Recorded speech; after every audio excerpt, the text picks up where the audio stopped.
एक माँ का हृदय कठोर बन जाता है जब अपने अपने की बात आती है। यहाँ 50 बच्चे हैं और यहाँ एक माँ है, उसका बच्चा है, और यहाँ 50 बच्चा है। ऐसा कंडीशन हो कि वो 50 बच्चे एक बच्चे के मरने से बच जाए, तब पर भी माँ ना 50 बच्चों को नहीं बचाएगी। किसको बचाएगी? अपने बच्चों को बचाएगी। इतना हृदय कठोर होता है माँ का, आपको पता नहीं है। 50 बच्चे को मरवा देगी, अपने बच्चे को बचा लेगी। वो नहीं सोचेगी कि मेरा एक बच्चे के मरने से 50 बच्चे बचेंगे, नहीं, उसको कोई मतलब नहीं है। उसको ये मतलब है कि मेरा बचना चाहिए। ऐसा हृदय कठोर बना देता है। और ऐसा ही मंथरा ने कठोर बना दिया हृदय कैकेयी का। उसको कोई परवाह नहीं रहा कि राम का क्या होगा, और उसके हृदय कठोर बन गया। और उस कठोर हृदय से कहती, नहीं, मैं अपने पुत्र को मरते हुए नहीं देख सकती। कभी भी आपको लोग बहकाएंगे ना तो फ्यूचर की बातें बोलेंगे। बहकाने वाले लोग ऐसे होते, तुम हरे कृष्णा में जाती हो, अरे वो सब कुछ खींच लेंगे, है ना, वो ब्रह्मचारी बना देंगे, सब ऐसे ही बोलते हैं, है ना। आपका हाँ टाइम ही नहीं है, तो ऐसे बोलते हैं लोग, क्यों जाती हो तुम उधर, वहां क्या मिलता है, ऐसे लोग फ्यूचर की बातें करेंगे। तो वैसे ही मंथरा, ऐसे ही मंथरा थी। उसने क्या किया, उसको कैकेयी के मन में क्या डाल दिया, राम के प्रति द्वेष डाल दिया और अपने पुत्र के प्रति आसक्ति डाल दी। जैसे ही अपने पुत्र के प्रति आसक्ति डाल दिया और राम के प्रति द्वेष डाल दिया, वैसे ही मंथरा का मन बदल गया, कैकेयी का मन बदल गया कि नहीं, मुझे अपने पुत्र को बचाना है। और इस भाव से मंथरा ने क्या किया, कैकेयी को समझा दिया। वैसे ही लोग हमें समझाते, पता है आपको, ऐसे ही आपको पूरी दुनिया ऐसे ही समझाती है, आपका लाभ दिखाएगी और अगर ये नहीं करोगे तो हानि दिखाएगी। यही करती है दुनिया।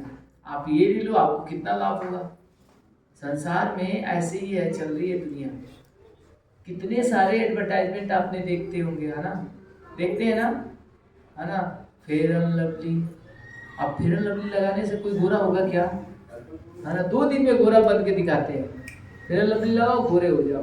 क्या कर रहे हो, हमारा माइंड वॉश कर रहे हैं कि नहीं कर रहे। हमें गलत टीचिंग देके ना हमारा माइंड का क्या करते हैं, वॉश कर देते हैं। हमारा माइंड कैसा हो जाता है, वो उस ज्ञान को लेने लायक नहीं रहता है। आजकल मूवी फिल्म वाले क्या कर रहे हैं बताओ, बड़े मंथरा वाले हैं, वो भी मंथरा है। आज लोग तेरे नाम रखते हैं, फटी जीन्स पहनते हैं, कैसे, क्या किया मूवी फिल्म में, दिखा दिया, अरे तू अगर फटी जीन्स पहनेगा तो तेरे को लोग देख के तालियां बजाएंगे, ओ सब लोग तालियां बजाएंगे, है ना। बस आजकल जो माताएं हैं वो छोटे छोटे कपड़े क्यों पहनने लगे, वो देख के मूवी में, अरे सब लोग कितनी बड़ाई करता है, क्या फैशन आया है, नया नया फैशन आया है ना, लोग पहनना शुरू कर। तो ये सब मंथरा है हमारे जीवन में, हमारे जीवन को बदल रहे हैं, आपको पता नहीं है। ये सब भगवान से हमें दूर कर रहे हैं कि नहीं कर रहे, बताइए। ये मोबाइल मंथरा है कि नहीं है, ये भगवान से दूर कर रहा है कि नहीं कर रहा है। तो आपको देखना पड़ेगा, मंथरा वो सारी चीजें हैं आपके जीवन में जो आपको भगवान से दूर कर रही है। अब बताइए आपको क्या क्या भगवान से दूर करता है, सबसे पहला, और बताइए दूसरा क्या भगवान से आपको दूर करता है। सुबह नहीं उठना, रात भर जगे रहना, जो मर्जी सो खा लेना, जिधर मर्जी उधर घूमने जाना। आपका मन सबसे बड़ा मंथरा है। मन के अकॉर्डिंग आप चलते हैं, शास्त्र के अकॉर्डिंग नहीं चलते हैं। शास्त्र भगवान के अकॉर्डिंग है। अगर शास्त्र के अकॉर्डिंग चलेंगे तो भगवान की बात है, लेकिन हम किसके अकॉर्डिंग चलते हैं, मन कर रहा है सो जाते हैं, अरे क्या करना, मन कर रहा है समोसे खाते हैं, छोला भटूरा खा के एकदम लोग मोटे हो रहे हैं, मन, है ना। ओनियन गार्लिक खिलाता है, नॉन वेज खिलाता है। ये क्या है? ये सब दिखा दिखा के मंत्रा है, ये सब हमें भगवान से दूर कर रहे हैं। तो आपको ऐसी चीजें से दूर होना है। आपको देखना है क्या ये मेरे को, ये व्यक्ति जो है मेरे साथ, वो मेरे को भगवान से दूर कर रहा है क्या, या नजदीक कर रहा है? जो भी आपको भगवान से दूर करे उससे आपको क्या बनाना है? दूरी बनानी है।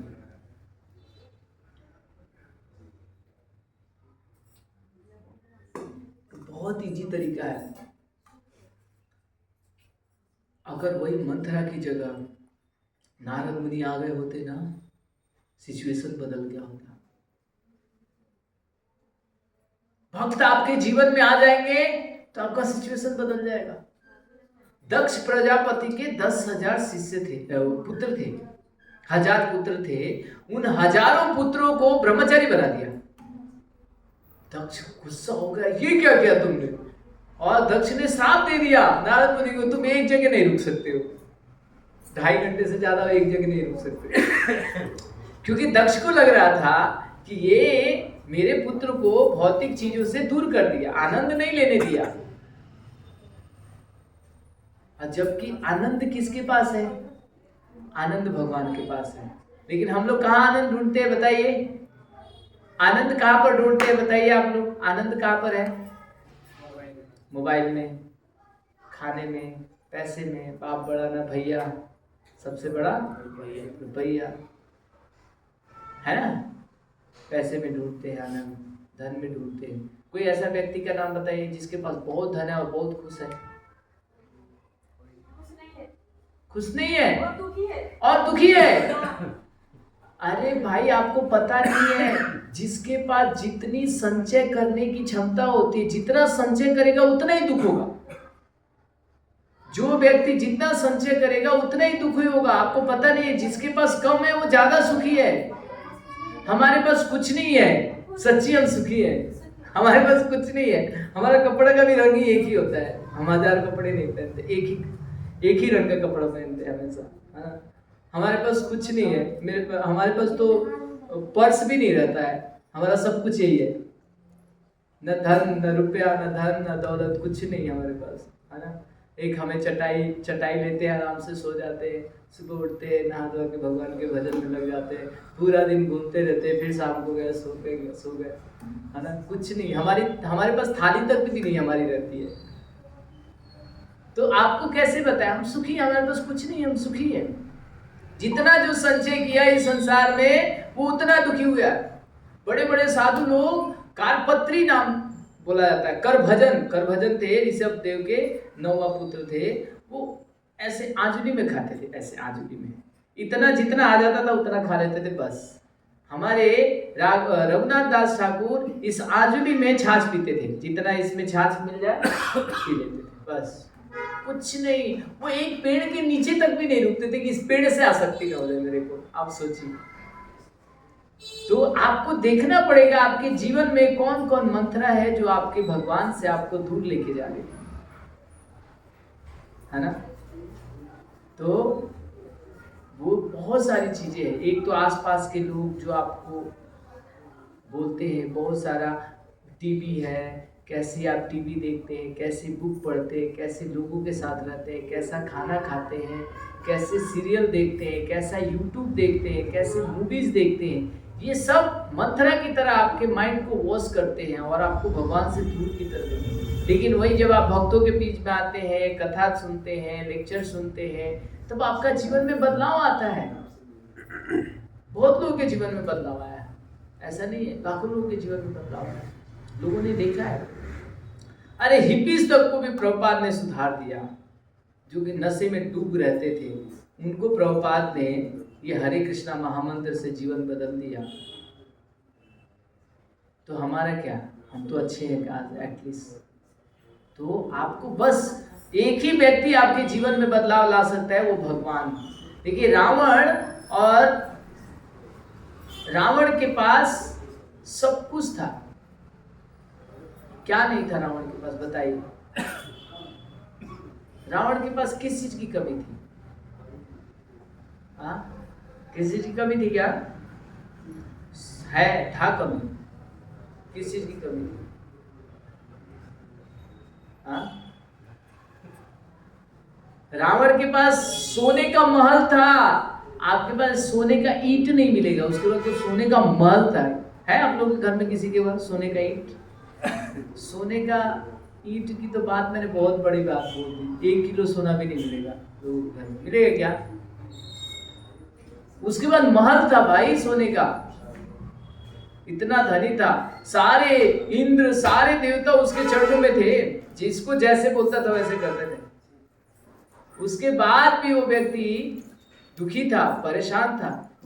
तो बताइए किस चीज की कमी थी रावण के पास? कमी थी कि नहीं थी? किस चीज की कमी थी? रावण के पास किसी चीज की तो कमी थी, बताइए। कमी तो था, बताइए बताइए। नहीं पता?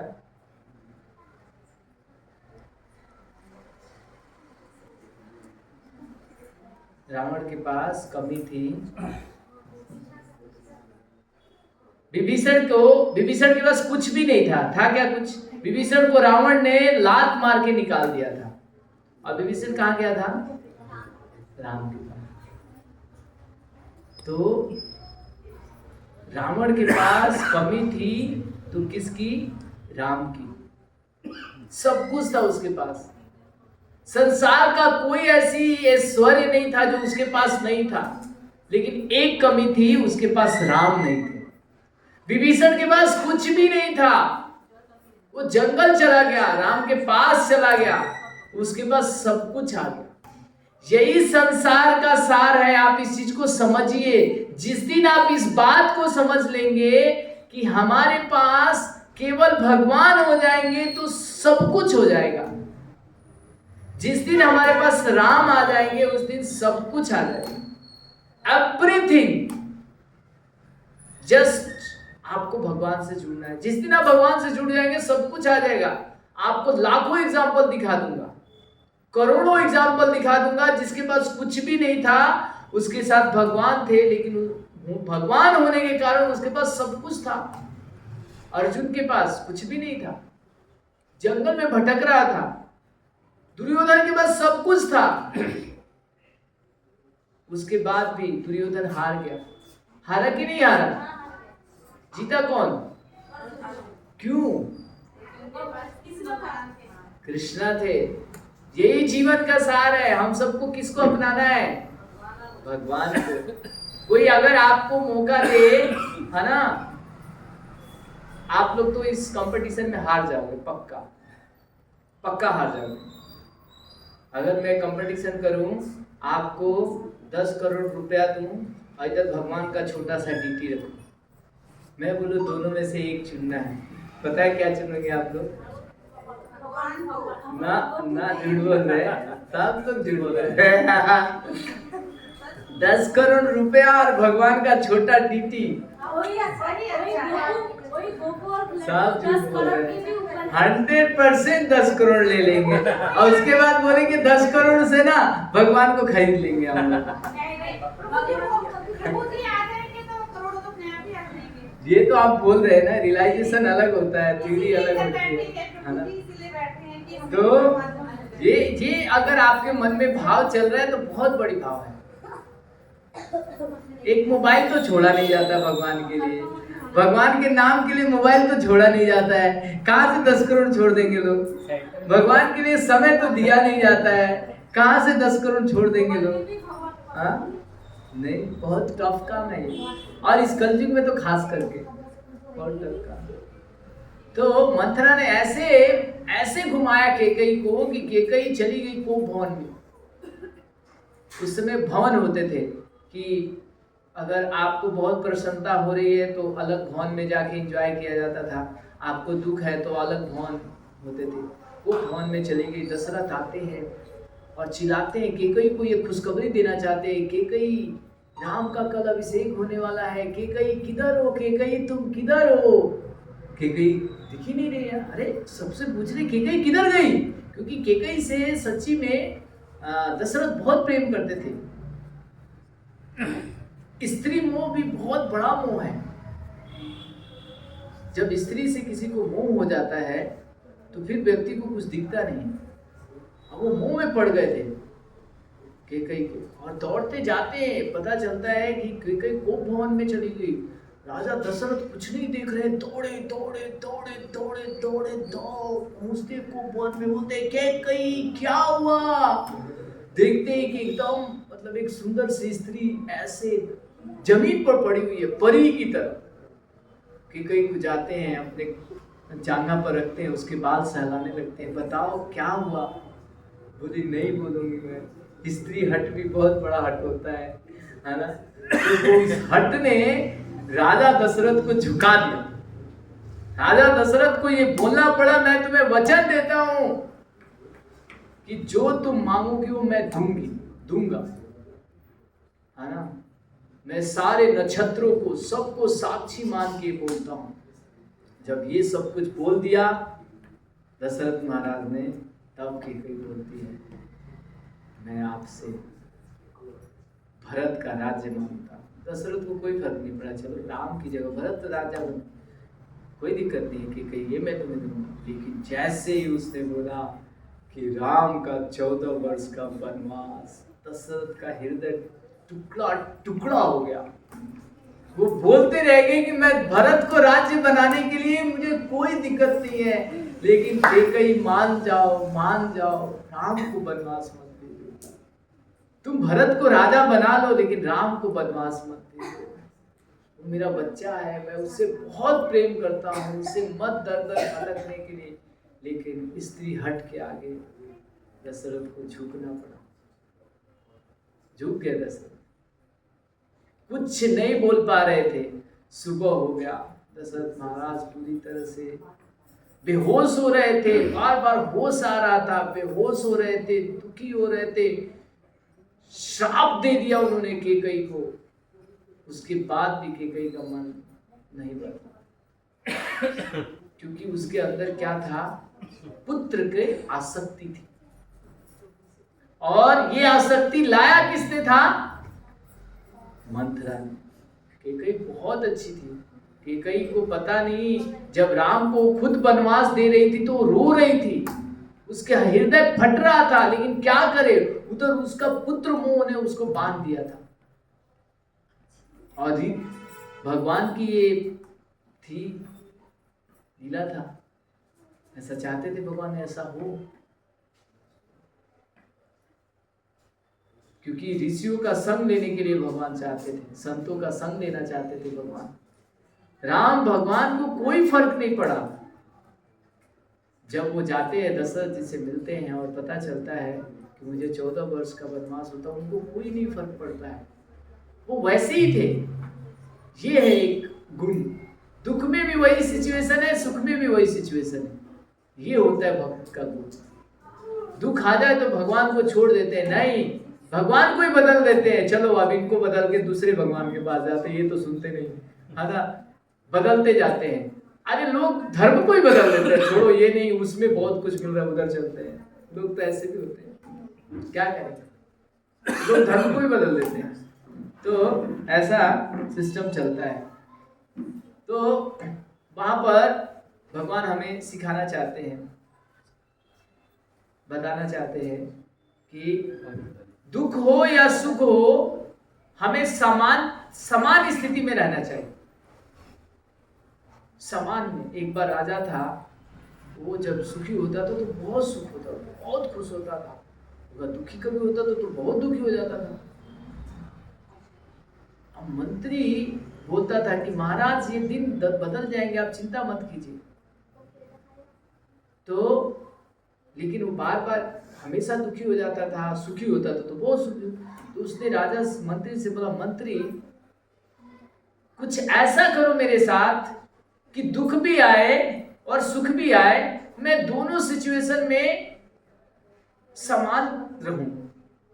सुख में ना इतना सुखी हो जाऊं कि सब कुछ भूल जाऊं। देखते हो जब भगवान धन दे देते हैं, दौलत दे देते हैं, तो लोग मंदिर नहीं जाते हैं। क्या मंदिर जाना है, मेरे पास कमी किस चीज की है कि मैं मंदिर जाऊं? क्या भगवान को मानना है ना। और जब भगवान कष्ट देते हैं हे भगवान ये काफी हो, बचा लो मुझे, ऐसे सिचुएशन आता है कि नहीं आता है? दुख में सब लोग याद करते हैं भगवान को, सुख में नहीं करते हैं। सच्ची बता रहा हूँ, सुख आएगा ना तो नहीं करोगे, कोई नहीं करेगा। अगर आज ही आप लोगों की लॉटरी लग जाए, 10 करोड़ मिल जाए, मैं आपको बोल रहा हूँ, पक्का लिख के देता हूँ, भूल जाओगे भगवान। फिर तो किटी पार्टी में जाएंगे, भगवान अरे क्लास में आएंगे, वो भी प्रभु जी नीचे बैठाते हैं, क्या यार थोड़ा चेयर वगैरह का भी व्यवस्था नहीं करते हैं, पूरा फर्नीचर वगैरह लगाना चाहिए, हम बड़े लोग हैं, हमें नीचे बैठाएंगे, नहीं जाऊंगी मैं इनकी क्लास में, ऐसा होगा, नहीं जाता मैं इनकी क्लास में, ऐसा होगा। आपकी इस कालू सराय में क्या लोग धनी लोग नहीं है? आते हैं क्या? नहीं आएंगे। जिनके पास करोड़ों का धन है वो नहीं आएंगे, कभी ऐसे बैठ के नहीं सुन सकते। तो कभी भगवान गरीबी देना तो भगवान को थैंक्स बोलना चाहिए, थैंक यू भगवान, आपने मुझे गरीब बनाया, मैं इस गरीबी की वजह से आपको याद कर पा रही हूँ, नहीं तो नहीं याद करते, है ना? तो भगवान को धन्यवाद देना चाहिए, थैंक यू भगवान, आप हमें कष्ट दिए, जिस कष्ट की वजह से मैं याद कर पा रहा हूं, वो बड़े बड़े आलीशान महल वाले तो आपको कुछ भी नहीं दे, ध्यान भी नहीं दे रहे, जो कि आपका ही धन यूज कर रहे हैं। पता है, भक्त भगवान से जब प्रेम करता है ना तो किसी भी स्तर पर उतर जाता है। आप लोगों ने रंगनाथ मंदिर देखा है? रंगनाथ मंदिर कैसे बना है? गए कभी आप रंगनाथ मंदिर? कहां पर है? साउथ में है।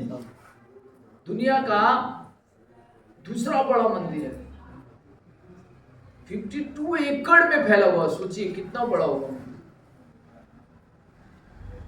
52 की 152 एकड़ में फैला, और हर द्वार पर बड़ा बड़ा मार्केट लगा हुआ है। वो मंदिर कैसे बना? एक अलवर थे, बहुत बड़े भक्त थे,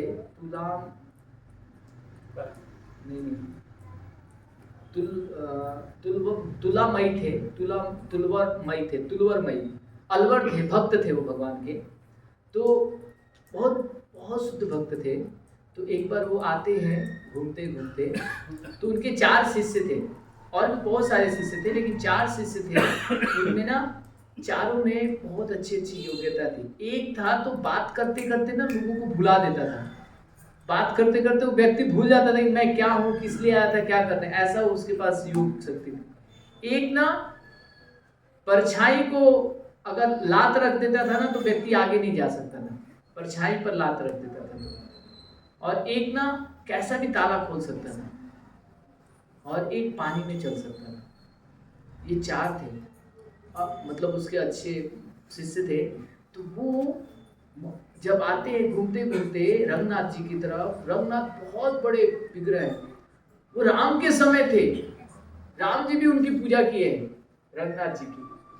जो हमारे रामानुजाचार्य हैं, उनके बहुत पहले की बात है।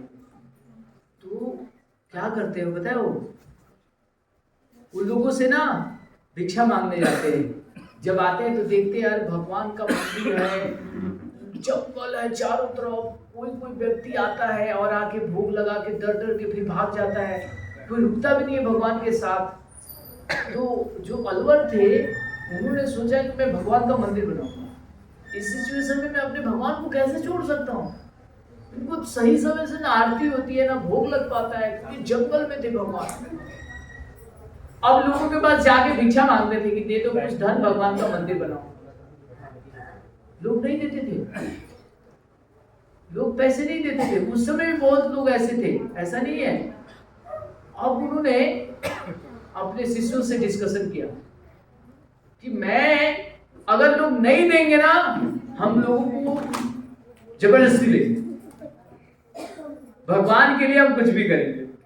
वो क्या करते थे, ये 4 शिष्य, चारों के अंदर कला था, है ना, जाते थे रात में, है ना, शाम को जाते थे, एक बात करने लगता तो खो जाता था। अच्छा बोलता चाबी दे दो, चाबी नहीं देता था, तो परछाई से दबा देता था, अब वो आगे बढ़ ही नहीं सकता था। वो जाके ताला खोलता था, पूरा इकट्ठा करते थे और लेके आ रहे थे, और दिन में उसी व्यक्ति के पास जाके भिक्षा मांगते थे। तुम लोग चोरी करके ले गए मेरा पूरा पैसा और तुम लोग मांगने आ रहे हो, कह रहे वो भगवान का पैसा है, हम भगवान का पैसा नहीं देते, हम अपने लिए मांग रहे हैं, तुम देना चाहते तो कुछ दे दो। वो लोग खुद भिक्षा मांग के खाते थे और भगवान के लिए चोरी करते थे। जब ऐसे करने लगे, लोगों को लग गया कि ये साधु बहुत बड़ा साधु है, ये खुद भिक्षा मांग के खाता है लेकिन भगवान के लिए चोरी करता है। तो अब जिसके घर जाते थे ना तो वो अपने आप ही दे देता था, भाई नहीं देंगे तो अगले दिन आके लेके जाएगा ये, है ना। सबको पता था कि ये लोग मतलब इन लोगों के पास योगिक शक्ति है, अगले दिन ही अगर मैंने नहीं दिया ना मांगने से तो ये लोग अगले दिन पूरा लेके जाएंगे।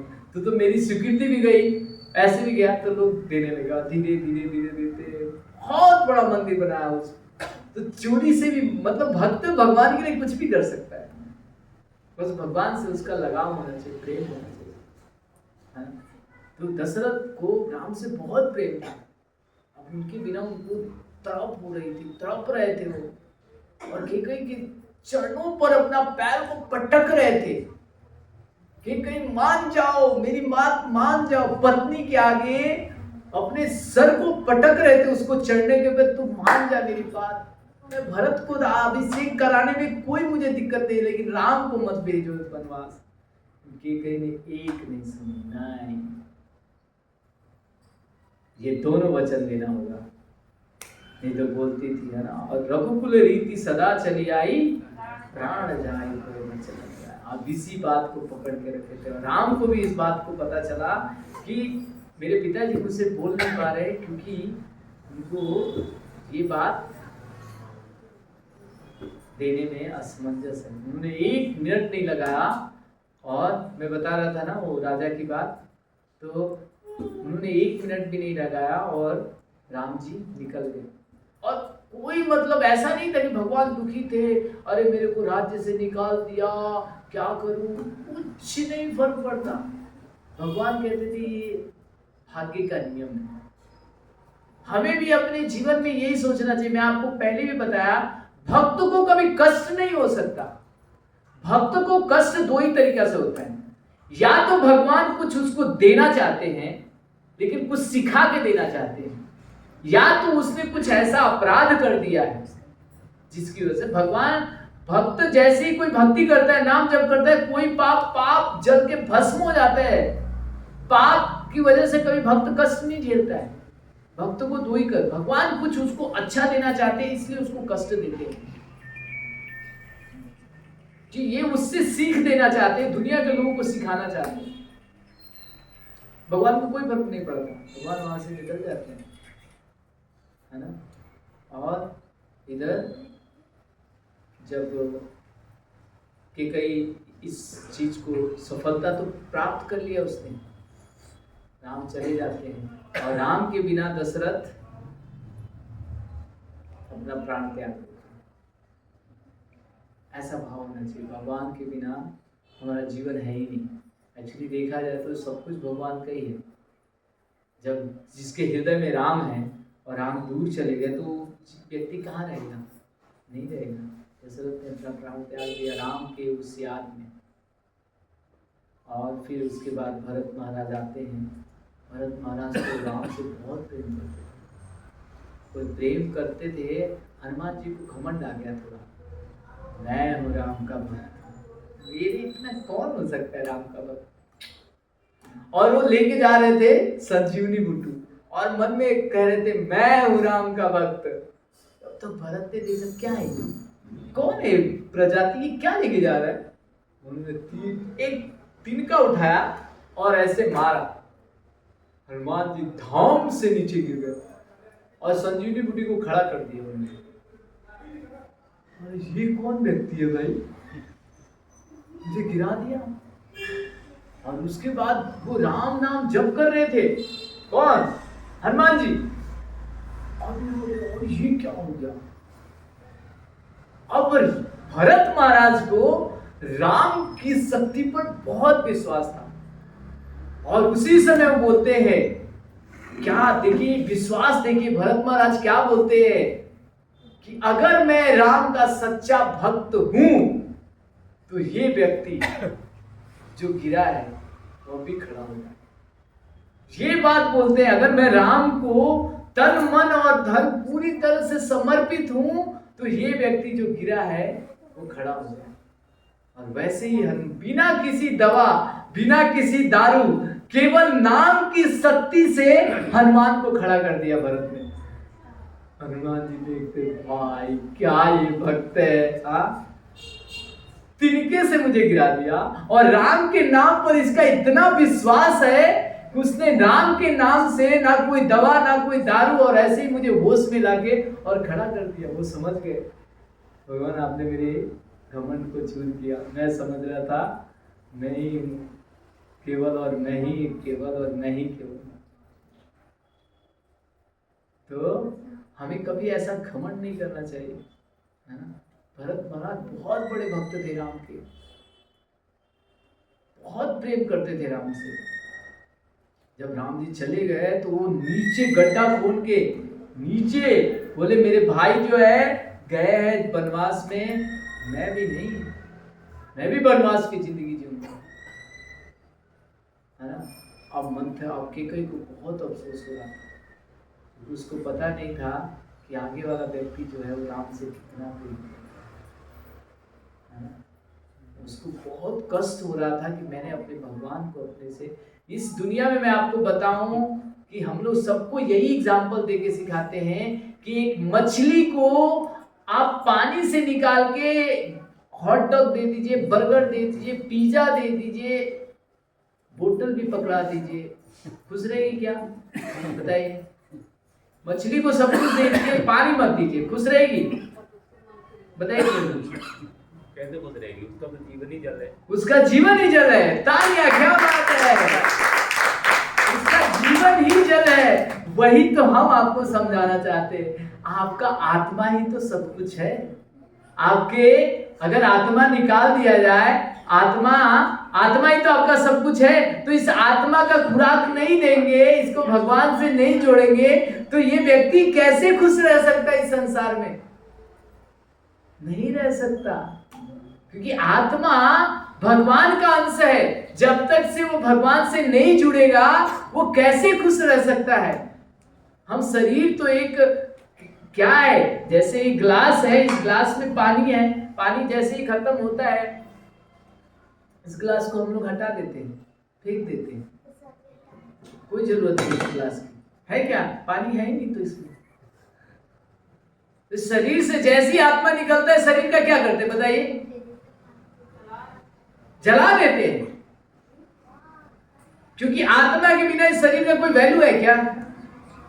तो ये आत्मा किसकी है? भगवान की। जब ये आत्मा भगवान से जुड़ेगी तभी खुश होगी। मछली जैसे पानी से जुड़ती है तभी खुश होती है, जैसे हम भगवान से जुड़ेंगे तभी खुश होंगे। आप लिख लीजिए, चाहे आपको 1 जन्म लेना पड़े, चाहे 1000 जन्म लेना पड़े, आप कभी खुश नहीं होंगे। इस पूरी दुनिया को चुनौती देते हैं, पूरी दुनिया किसी भी तरह से, साइंस ने तो बहुत सब कुछ लेके आ गया, साइंस ने तो इतना सारा एडवांसमेंट कर लिया, लेकिन खुशी दिया क्या साइंस? क्योंकि एडवांसमेंट ये शरीर के लिए कर रहा है, आत्मा के लिए नहीं। आत्मा के लिए अध्यात्म है। जैसे लंगड़ा और अंधा व्यक्ति होता है, तो लंगड़ा ऐसे नहीं चल सकता है और अंधा ऐसे नहीं चल सकता है। साइंस जो है ना, वो क्या है? अंधा है, उसको दिखाई नहीं देता। उसने बना तो दिया मोबाइल, लेकिन उसको ये नहीं पता था ये मोबाइल कितना डिस्ट्रक्शन करेगा समाज में। उसने बना तो दिया बम, एक दूसरे बम बना रहे हैं, उसने भी बम बना रहा है, उसको फेंक रहा है, उसको साइंस ने बना तो दिया, लेकिन अंधा है। गाड़ी तो बना दिया, कितने एक्सीडेंट हो रहे हैं, अंधा है साइंस। अध्यात्म क्या है? अध्यात्म उसको सिखाता है कैसे करना है। हमें ये भक्ति से जुड़ने से हमें पता चला मोबाइल कैसे यूज करना है, किस लिए यूज करना है। हमें भक्ति से जुड़ने से पता चला ये माइक को यूज कैसे करना है, किस लिए यूज करना है। तो जब दोनों मिल जाते हैं ना, अध्यात्म और साइंस दोनों मिल जाएगा, दोनों गलत नहीं है, लेकिन दोनों का मिलना जरूरी है। तो जब अंधे के ऊपर लंगड़ा बैठ जाएगा तो आराम से चलेगा, कोई दिक्कत नहीं। वही है। अब हम तो टेक्नोलॉजी बहुत यूज करते हैं, अध्यात्म को यूज नहीं करते। अब वो टेक्नोलॉजी में तो आंख है ही नहीं, देखे क्या सही है या गलत है। अब बस इसीलिए अध्यात्म जरूरी है। भक्ति के बिना सब बर्बाद हो जाएगा। देखिएगा आने वाले और समय देखते रहिए, 2032 के बाद केवल 66 करोड़ सब जनसंख्या बढ़ जाएगी, 800 करोड़ जनसंख्या खत्म। लिखा गया है जो गुरु और भगवान की भक्ति करेगा वही बचेगा, कोई नहीं बचने वाला। देखते रहिए, दिख रहा है आपको, सिनेरियो दिख ही रहा होगा। मैं तो नहीं देखता न्यूज वगैरह उतना ज्यादा, लेकिन मुझे लोग बताते हैं गुरु जी बहुत भयंकर कंडीशन हो रहा है। तो भक्ति बहुत जरूरी है। बहुत कम समय है हमारे पास, सामने दिख रहा है आप लोगों को। एक बम मारेगा कहाँ पता चलेगा, यहाँ कालूस रहेगा क्या पता चलेगा? कुछ नहीं पता चलेगा। और दिल्ली तो खास करके, दिल्ली तो सबके टारगेट में होता है, इसीलिए दिल्ली वाले ज्यादा भजन करे, है ना? ओके, हरे कृष्णा। जगत गुरु श्रील प्रभुपाद की जय, समस्त भक्त वृंद की जय। आपके मन में कोई प्रश्न है तो पूछ सकते हैं, क्योंकि हमें भी निकलना है। आज अच्युतानंद प्रभु ने घेर ही लिया, मुझे पकड़ ही लिया। मैं सच्ची बहुत बिजी शेड्यूल था। मैं कालू पटेल नगर से साकेत आया, साकेत से टेम्पल गया, टेम्पल से फिर इधर आया, तो बहुत रोटेशन में ना। आज हमारा वो था, शोभा यात्रा था, उसमें भी व्यस्त था। तो लेकिन अब इनको मैंने कमिटमेंट कर दिया था तो आना पड़ा। आप लोग के मन में कोई प्रश्न तो नहीं है? तो हम लोगों ने 3 बातें समझी इस पूरे स्टोरी में। पहला, एसोसिएशन देखिए आप किसके संग रह रहे हैं। कोई मंथरा तो नहीं है आपके साथ। मंथरा को समझने का एक ही तरीका है, जो भगवान से दूर करे आप। पहली टीचिंग आप अपने जीवन में उतारिए। दूसरा टीचिंग, जीवन में कुछ हो या ना हो, आपके साथ भगवान होने चाहिए। नहीं तो सब कुछ होते हुए केकई के बाद अब सब कुछ आ गया था, भरत महाराज आ गए थे, पूरा राज्य हो गया था, लेकिन वो सुखी नहीं थी क्योंकि उसने राम को दूर कर दिया। सब कुछ था। तो आप अपने जीवन में राम को अपनाइए, छोड़ के ये मत बोलिए समय नहीं है ना? राम को अपनाइए। और तीसरा जो टीचिंग मैंने आप लोगों को समझाने का प्रयास किया था, किसी तरह से भगवान से भक्ति करना बहुत जरूरी है, बहुत जरूरी है। नहीं तो मछली की तरह हम तड़पते रह जाएंगे इस संसार में, कुछ नहीं मिलेगा। ये 3 टीचिंग है। एसोसिएशन अच्छा लीजिए, भगवान के करीब आने का प्रयास कीजिए, और भक्ति जरूर कीजिए, नहीं तो सुखी नहीं हो सकते आप। लिख के ले लीजिए, आप कभी नहीं सुखी हो सकते, है ना? ओके, हरे कृष्णा। जगत गुरु श्रील प्रभुपाद की जय। ठीक है।